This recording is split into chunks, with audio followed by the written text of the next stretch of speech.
This is the start of side 2 of the Enfield Talking newspaper. We now return to local news with Joan, who will start with sports. And I start with sports shorts. That's the headline. It's about rugby union. Enfield Ignatians experienced a rude awakening on the opening day of the London Division 2 North East season on Saturday, as they were crushed 36-0 at title favourites North Walsham. Ignatians forwards fronted up well and gave a more than decent account of themselves in the line-out, but the visitors were undone by some poor tactical kicking as North Walsham romped to victory. Coach Emil Hertz said, "Fair play to North Walsham, who are well-deserved winners and are looking good bets for the title. I'm hoping that the players will react positively to the experience and take it forward to the next match at home to Woodford on Saturday. When you are used to winning games, as we did for most of last season, losing can be a nasty shock to the system." The league season may be over, but Northampton Exiles A11 completed a 7-wicket victory in a friendly against Southgate Compton. Having put Southgate into bat, Exiles performed well with the ball as their varied attack restricted the home side to a total of 170 for 9 off their allotted 40 overs. Astley Tomlinson was the top wicket taker for Exiles as he dismissed 3 batsmen.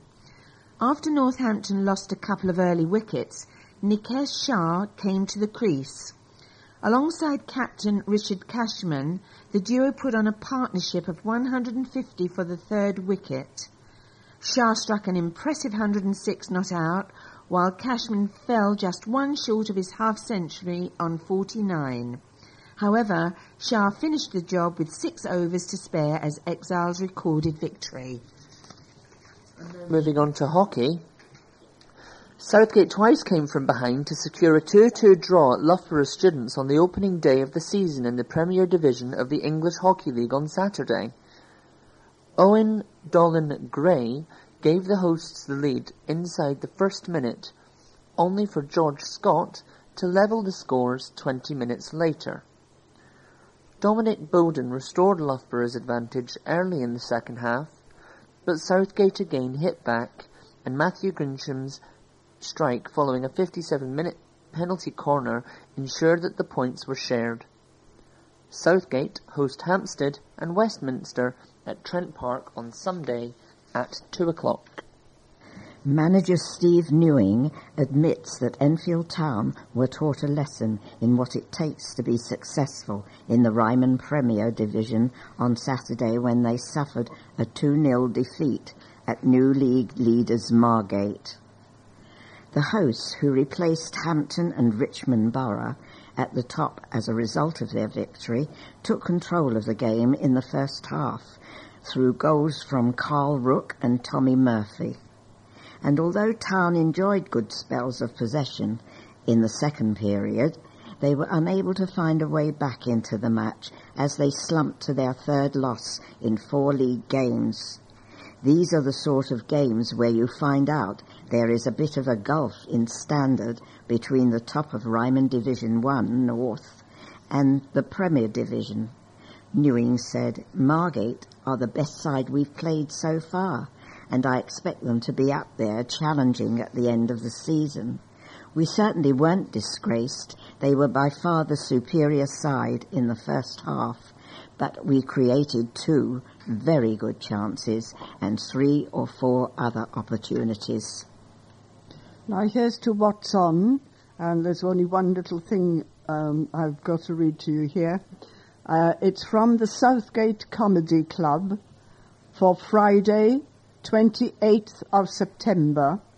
They're highlighting, actually calling it headlining, Ian Stone, but they say they're plus other comedians, but they don't name any others. And it's supposed to be hilarious throughout, And tickets will be £9 each online and in advance, but £12 on the door.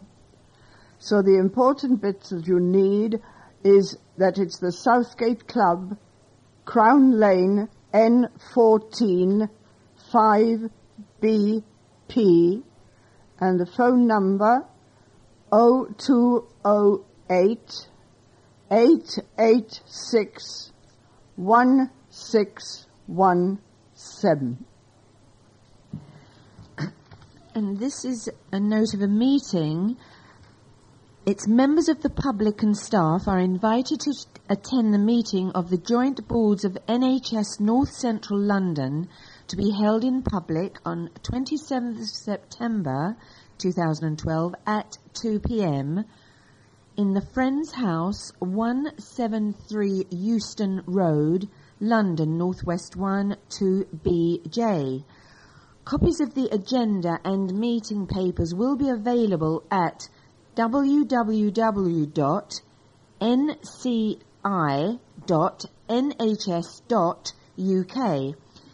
NHS North Central London is a collaborative working arrangement between Barnet, Camden, Enfield, Haringey and Islington Primary Care Trusts, and further information you can get from telephoning 020 7685 6492. And now for some more What's On. ELODS presents Rodgers and Hammerstein's Oklahoma on Tuesday, from Tuesday the 9th to Saturday the 13th of October at the Williots Theatre in Potter's Bar, EN6 2HN. For more information, you can visit www.elods.org.uk, or if you would like some more ticket information, you can ring 0770 871 140. And I have Chicken Shed, Tales from the Shed, shows for children aged 0 to 7 years, Friday and Saturday mornings, 21st of September to the 3rd of November, and that will cost £5.50. Saturday Shed, workshops for children aged 5 to 13 years, school years 1 to 8.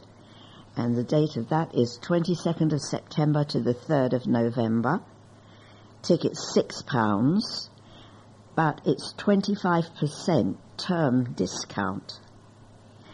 Then there's adult theatre workshops, Monday the 24th of September to the 8th of October, for ages 60 years plus, and community chorus for all ages, Wednesday the 19th of September to 17th of October. Jazz at Chicken Shed, Leanne Carroll, 21st of September, and the price is £15 stroke £13. I take it that's probably concessions. Can't Pay, Won't Pay, comedy by Dario Fo, which is the 10th of October to the 27th of October, and that's £8. £6, I take it, is concessions as well. And Sleeping Beauty, Dream On, magical fun and festive family show, which is the 28th of November to the 12th of January, and tickets from £11. The box office is on 0208 292 9222 or www.chickenshed.org.uk. Now to letters, and I have one here from Mr. David Hughes, Conway Road, Southgate. He starts by criticising a letter that had been in a previous publication written by a gentleman called Jeff Best. So now then the full letter starts with, Jeff Best's letter, try enforcing the current limit, in opinion on September the 12th, reveals an opinion delivered from behind a steering wheel. By contrast, There is a world of people living in residential streets who perceive 30 miles an hour as fast and intrusive, who dare not give their kids independence, nor ride a bike themselves, and who decided long ago 21st century streets are no longer part of home, nor a pleasant social space. If it kills nothing else, 30 mph and above kills the community. At 20 miles per hour, the relationship between traffic and people is fundamentally different. Injuries are rare and rarely serious. Priority can be given to safely negotiated if between driver and pedestrian. A pedestrian has as much right as a driver to reach their destination on time, and children can go unaccompanied to the park with friends. People meet more often in 20-mile-per-hour streets, make more friends, and build stronger communities. And where does this nonsense about not being possible to drive at 20 miles per hour come from? People all over northwestern Europe do it. I do it. Not everywhere, but always through social places like the town centres. In the beginning, it's a matter of commitment, but it soon becomes a habit. Indeed, to reach the 30-mile-per-hour limit in town, I regularly have to remind myself to drive faster. As for enforcement, there are many physical aids and strategies which make careful driving more likely. Perhaps the most interesting, particularly for social spaces, residential streets, is the shared space principle, which in the purest form removes pavements so that drivers know pedestrians could be anywhere on the road. This is not suitable everywhere, but the fact sharing increases the chance people will drive unselfishly and should encourage careful thought about whether the practice of separating the three categories of road and the road users, wherever possible, is a good idea. Who suggested 20 miles per hour for the A10? That road is a railway line equivalent with none of the advantages. And now a letter from Mr. Peter Corcoran of Wembley, who was a competitor in the Ironman European Championship in Germany this year. His letter starts, "The Olympics and Paralympics gave us a raft of new role models to follow. As an overweight youngster, I was massively inspired to take up multi-endurance sport while watching decathlete Daley Thompson win gold at the 1980 Moscow Olympics. The big honour and inspiration for me this year was to stand near the exit gate of Brands Hatch and to scream encouragement to Haitian Paralympian Leon Gaisley in his marathon hand cycle event. Leon gave a bemused glance and seemed surprised that someone should be shouting his name. Well, that all changed later when the stadium announcer asked the crowd to welcome back into the arena the Haitian earthquake survivor who had lost his wife, 8 children and both legs. The crowd got to their feet and blasted Leon to the finish line in a shower of respect and emotion. I saw eyes welling up as mothers hugged their children tightly, and the crowd was visibly overcome by the courage and determination of this amazing athlete. This is why I believe the Paralympics stands head and shoulders above any other sporting event on earth for providing role models for us to follow. Leon's long journey to get to London 2012 was my inspiration when a taxi collided with my bike 3 weeks before the 2012 Ironman European Championship. Suddenly my fractured collarbone, wrist and big toe did not seem to be enough to prevent me from finishing the 15-hour endurance event. We all need heroes to help us to reach our goals, and London 2012 was jam-packed with real-life heroes from across the globe. Hear, hear. Yep, I completely agree with that. Now a letter from Councillor John Kay, Conservative Cabinet Member for Leisure and Culture from 2008 till 2010. Councillor Ozzy Uzoyanya is factually incorrect when he refers to the improvements to the Queen Elizabeth Stadium in his letter to the Advertiser dated August 29th. The running track and the new home for Enfield Town Football Club were negotiated and started under a Conservative administration, along with most of the big improvements in the borough under leisure and culture. These include a restaurant and performance space at the Millfield Theatre, the Dugdale Centre, a new museum space, Forty Hall, revitalising our leisure centres, now coming to fruition, and new libraries in Fore Street, Bush Hill Park, Enfield Town and Enfield Island Village, which is in Councillor Uzanya's own ward. And I have a letter from Douglas Briggs, who lives in Silver Drive, Alderborough, Suffolk, and he writes, "On my 90th birthday, my son suggested that he might send me on a drive down memory lane and visit the haunts of my youth in Southgate and Palmer's Green. My parents moved to Winchgate in Southgate in 1929, and after 2 years at the Mayfield House School in the Bourne, I was sent to Hazelwood Lane School in Palmer's Green. After this, I attended Minchenden School in Southgate from 1933 to 1939. Having viewed my old home, Groveland's Park, the Cherry Tree Pub, and Hazelwood School, my son drove me through the gates of Minchenden School. Alas, it was like a rubbish dump, and gave the appearance of utter neglect. I went to look at the playing fields where each Saturday morning we could field 5 football or cricket teams, depending on the season, and instead found buildings and a piece of grass of postage stamp size. There was no running track, the sports pavilion had gone, and the hard tennis courts were no more. I wondered who the vandals were who were responsible for destroying such a fine school. The Old Pupils Association made good use of all the sports facilities of the time, including the hall where many social events took place.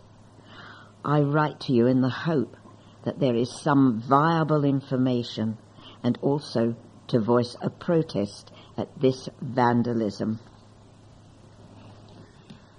Now, I'm coming back to normal information, starting with David Burrows, MP, view from Westminster. Last week, I was appointed Parliamentary Private Secretary to Owen Paterson, the Secretary of State for Environment, Food and Rural Affairs. Some may react by asking what this department has to do with Enfield Southgate. I can immediately point to the farms on the Cockfosters side of my constituency and Arla Dairy on the Palmer's Green side of my constituency. Then there are the supermarkets and numerous food retail outlets along the high street which have a keen interest in EFRA. But the more obvious point is that we have all an interest in food production, cost and security in a growing rural economy and a sustainable environment. Last week, I was also involved in some key local environment issues.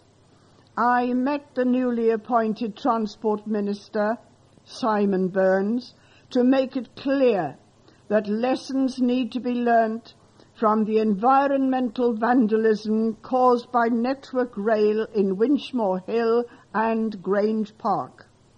I chaired a meeting of senior representatives from the Environment Agency, local councillors and residents about the Salmons Brook flood alleviation scheme. As the revised plan now comes to be considered by the Planning Committee, the great concerns of residents about the significant impact of the scheme need to be listened to. I continue to provide advice on drugs policy to the government. I want to see areas like Enfield, which are piloting paying providers of drug treatment by results, leading more addicts into recovery. If you are interested in supporting recovery, visit Enfield Good Samaritan Network at www.egsn.co.uk. I am pleased that Parliament is taking action to remove discrimination of those with mental health conditions to hold positions in public life. We need to do more to remove the stigma of mental illness, which is still around everywhere.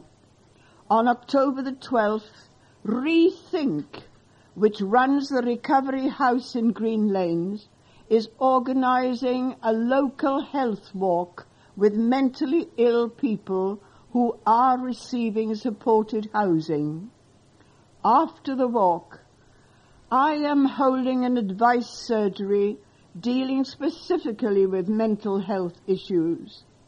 Please contact me if you wish to receive further information. A religious group has launched an appeal to raise money for urgent repairs to its meeting house. The Grade 2 listed building in Church Hill, Enfield, is home to the Winchmore Hill Quakers, who need to raise £33,000 to pay for vital work. The Friends Meeting House and Burial Grounds will be open on Saturday, September 22nd and Sunday, September 23rd, from 2 p.m. to 5 p.m. as part of the group's appeal. The meeting house has been on the site for more than 300 years, and Stephen Cox of the Winchmore Hill Quakers said, "The building has been here for so long, it is part of the character of the area, and we want to preserve it to the best of our ability. We've been working on it for a long time to keep it up to date and in order. However, our budget for improvements has taken a hit from lead thefts and urgent work to deal with subsidence. We need to do repairs to woodwork, replace windows and doors, and reduce our energy and water use. We want people to know we're here and give them the chance to have a look at the building." The group has already spent more than £100,000 tackling subsidence, 5 thefts of lead from the roof, and other conservation work. The Quaker movement, formerly known as the Religious Society of Friends, was founded in 1652 in Lancashire. The Winchmore Hill Quaker community was granted its current site in 1682. The invitation to visit the site is part of this year's Open City event, which gives people the chance to visit buildings across the borough and the capital this weekend. A number of other buildings in Enfield will also be open to visitors as part of the event.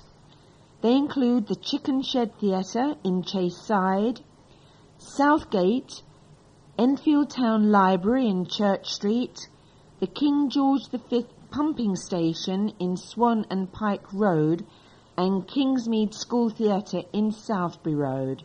And I would like to just say that the second paragraph said this Grade 2 listed building is in Church Hill, Enfield. It's actually in Winchmore Hill, and people might get confused with that. It's in Winchmore Hill, in Church Hill. Okay? Thank you. Fans of the BBC television show Strictly Come Dancing are being given the chance to learn a few moves of their own at a charity ballroom dancing event later this month. Former dance teacher Audrey Fowler is holding the ballroom and Latin dance competition for the 48th successive year, and this year she is raising money for the Red Cross. Audrey is hosting the annual charity dance competition on Sunday, September 30th at Cheshunt School in College Road, Cheshunt.